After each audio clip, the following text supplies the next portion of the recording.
security needed?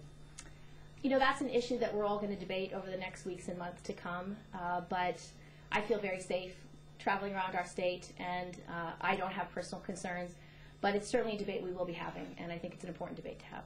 Do you travel, I realize you can't be too detailed, but do you travel with any kind of security? I can't discuss security issues.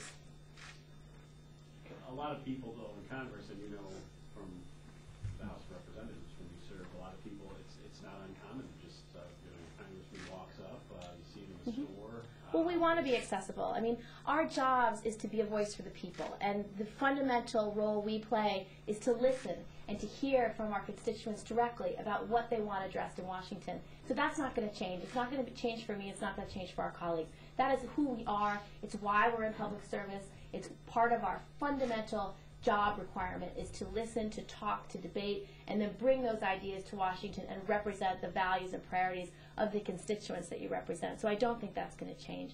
But one thing that I do hope changes is I do hope the discourse changes.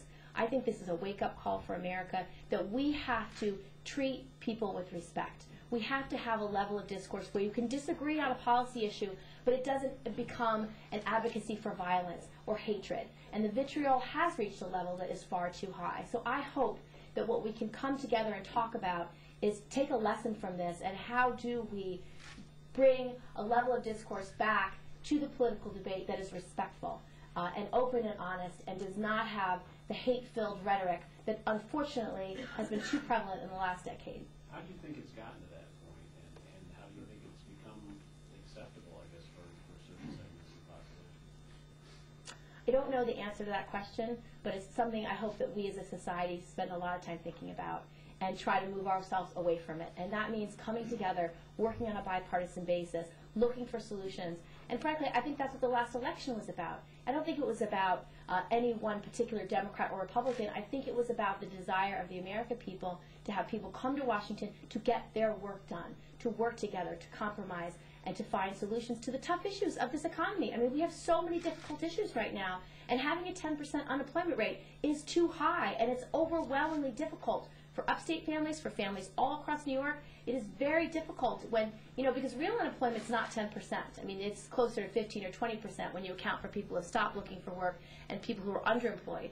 And so if you're really talking about 1 in 5 families where someone is still looking for work or still looking for more hours or a full-time job, that is a huge crisis. And so we need smart people who are people of goodwill who will come and do the people's business regardless of political party. Do you think that hate-filled speech that you talk about, and a lot of people have to talk about in the last few days, do you think it somehow led to a climate that led to this horrible incident? Well, we don't know the details of this particular criminal and what was in his mind, and we frankly may never know. But I know that I'm uncomfortable with the level of discourse, and we do need to change it. It has to be better. We have to be better. And I hope we can lead a national debate about how we can be better at representing our constituents and how we as leaders can bring people together, not push people apart.